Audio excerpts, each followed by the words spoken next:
another example. So, same scenario nung kanina. Yung force lang nadagdagan, naging na siya 650 Newton. Yung distance na cover is 20 feet pa din at saka yung time na na-consume is 3 seconds. Ang pagkakaiba lang, yung surface natin is hindi na smooth. Rough na siya. Rough na yung surface natin, therefore mayroong coefficient of friction tayo dyan. So, lahat naman ng surface natin mayroong friction. So, yung friction na yun, kukontrahin niya yung force na ine-exert natin. Meaning, hindi totally 650 Newton yung i-exert natin. Diba? So, pag kinuha natin yung frictional force, so, ano meaning nun? So, kung papansinin nyo, kapag hinila natin yung 650 Newton na to, kukontrahin yun nung frictional force natin dito, FF. So, yung FF meaning yan, frictional force. So, kukontrahin siya niyan. Bakit? Kasi pag hinila natin yung block dito, since rough nga tong surface natin, since rough, medyo matigas yan. Medyo rough o kaya magaspang yung surface natin, mahihirapan tayong hilahin yan. So, therefore, makakabawas pa yan dun sa total force na kailangan natin. So, how do we calculate yung frictional force natin? So, unang gagawin natin, so, conversion lahat. Conversion para maging consistent ng units or consistency of units. Okay, so force natin is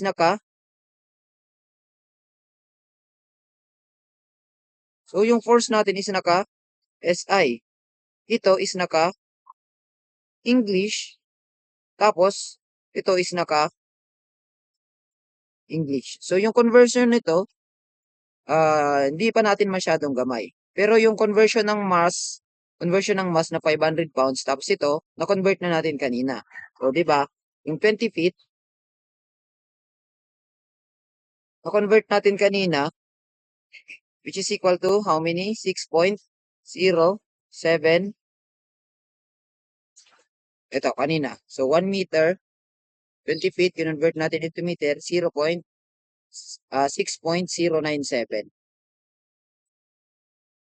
6.097 meter, which is naka SI na din siya. So, ito na lang na mass ang i-convert natin.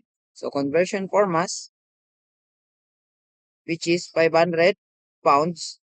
So, binigay ko sa inyo yung conversion nito. 1 kilogram,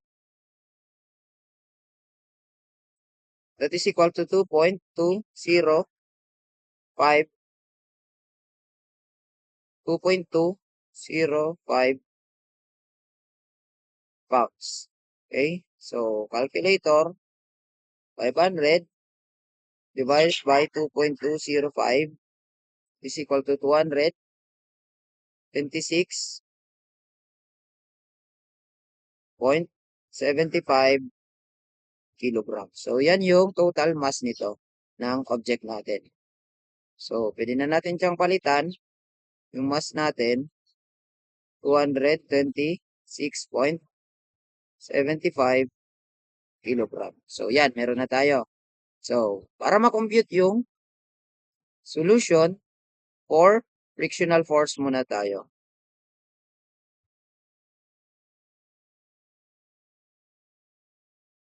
So, frictional force, FF, that is equal to coefficient of friction. Ito, coefficient of friction natin dito, which is 0.25, times yung total N natin. So, how do we calculate for N? So, kung napapansin nyo, walang ibang force dyan na magkokontra sa N. Anong direction ng N natin? Ito yung N natin o kaya yung tinatawag natin na normal force. Yung normal force, siya yung nag-act na force dun sa object perpendicular doon sa mismong object natin. For example, mayroong surface tayo dyan, nag-act, merong object. So, yung perpendicular dito sa object na yan, so yan yung normal force natin. Yung weight natin is pa ganyan. So, kung medyo inclined siya, yung normal force natin is hindi siya directly inline dun sa weight natin. So, medyo may may iba siya. Medyo iba. Kung perpendicular. Pero kung straight, gaya nito, pataas yung normal force, pababa naman yung weight natin, which is yung weight dito. So, kung magagamit tayo ng Newton's law of motion, so summation of forces along y is equal to 0. So, tingnan natin, lahat ng pataas, gawin natin na positive. So, alin yung mga pataas na force dyan? Itong apat na to, so lahat yan force. Titingnan nyo, wala dyang ibang pataas, yung n lang. So, siya yung positive n. Eh, alin pa? So, yung mga nasa, diba, sabi natin pag y, vertical. So, alin yung mga vertical forces dyan? Yung n at saka itong weight natin. So, yan yung weight natin ito. Since pababa yung weight, sabi natin pag pataas positive, pag pababa, negative. So, pababa yung weight, kaya minus W is equal to 0. So, W, ilipat natin magiging positive. And alam natin yung W is equal to mass times gravity. So, mass times acceleration due to its gravity. So, yung mass na-compute na natin. So, therefore, yung normal force natin, that is equals to mass, 226.75 times acceleration due to gravity, which is 9.81. So, normal force, calculator, 226.75 times 9.81. So, that is equal to 2,224.41 Newton. So, naka-Newton na siya. Newton yung unit niya. Now, pwede na natin itong substitute dito para makuha natin yung FF. So, mu k natin o kaya yung coefficient of friction natin, that is equal to 0.25 times n natin is 2,224.41 Newton. So, calculator, ito, so, answer na yan. So, pag prines natin yung answer, times 0.25, it is equal to 556.104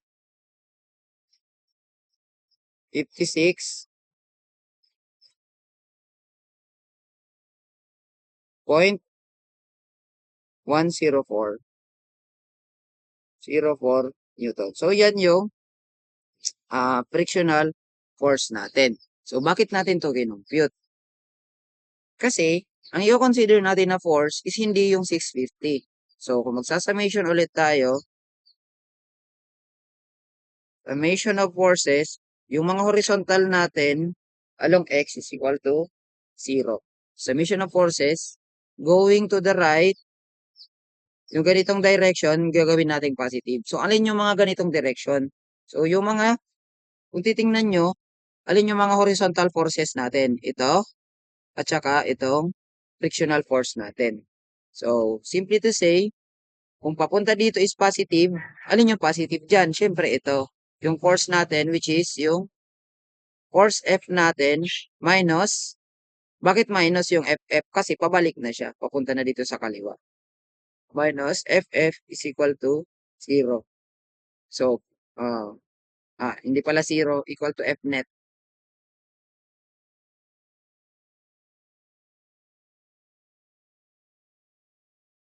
Kasi ang gagamitin natin na force sa pag-compute ng power is yung F net natin, hindi yung F na 650. Kasi may coefficient of friction pa tayo na i-consider. So, F natin is equal to 650 Newton minus FF natin na compute natin 556.104 Newton is equal to F net. Therefore, F net natin is equal to how many? So, 650 minus 556.104. So, 93.896 Newton. 896 Newton. So, yan yung F net natin. Siya yung gagamitin natin sa pag-compute ng power. So, ano yung formula natin for power? So, power is equals to force, in which yung force yan, yung F net na natin. times distance divided by the total time. So, Fnet natin, that is equal to, nandito, kinompute natin, 93.896 times distance natin, yung distance of the displaced, itong SI ang gagamitin natin. So, 6.097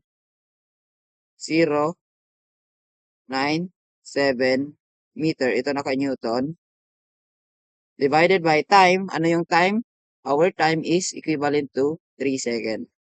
3 seconds. So, Newton meter per second, that is equal to watts. So, yung power natin dito is naka-watts. So, calculator, 93.896 times 6.097 divided by 3, that is equal to 190.77 watts. Okay, so i-convert natin siya. Pinapahanap is naka horsepower at naka kilowatts. So, itong watts, ito na yung nakuha natin na power. So, i-convert natin siya into horsepower. Ano yung conversion natin? 190.77. 1 horsepower equal to 746 watts. So, power natin na naka-HP, how many? So, 190.77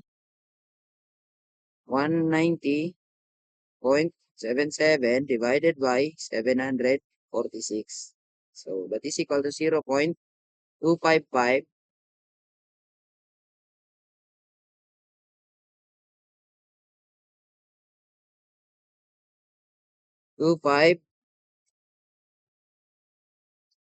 5 horsepower. So, yan yung power natin in terms of HP.